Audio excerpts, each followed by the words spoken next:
A long time ago, there was a boy named Chen. He lived in China with his mother.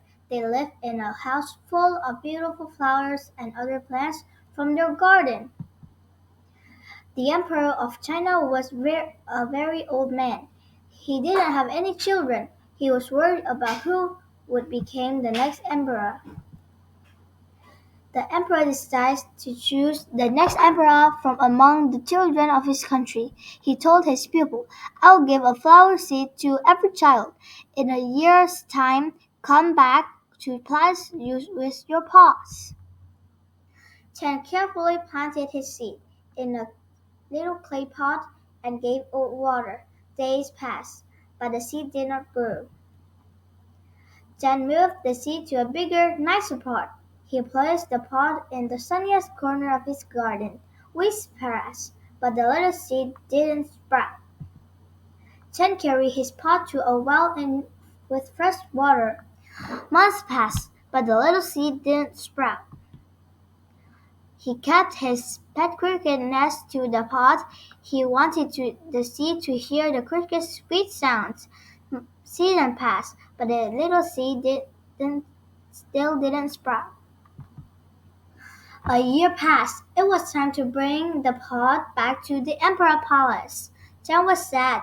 His seed didn't sprout at all. His mother found him crying in the garden. "You did your best," she said. "Bring your pot to the Emperor and tell him what happened." Children came to the Emperor's palace with their pots full of flowers. Chen looked down sadly at his empty pot. The emperor walked slowly through the crowd of children and flowers. Something was wrong. The emperor didn't look pleased. At last he came to Chen and his empty pot. "What's this?" the emperor demanded. "Why is your pot empty?" he asked. Chen said, "I'm sorry. I put the seed in a pot. I moved it into a bigger, fancier one.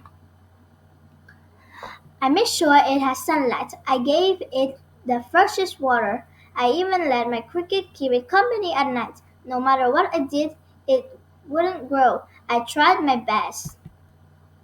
Suddenly, to Chen's surprise, the emperor shouted, "I have found the next emperor.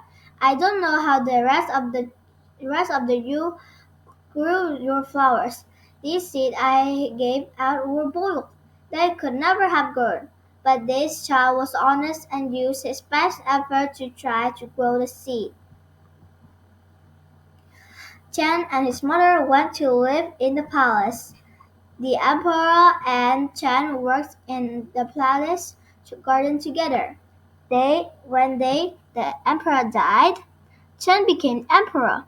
He cared for China just as he always cared for his own garden. Thank you, everyone, and goodbye.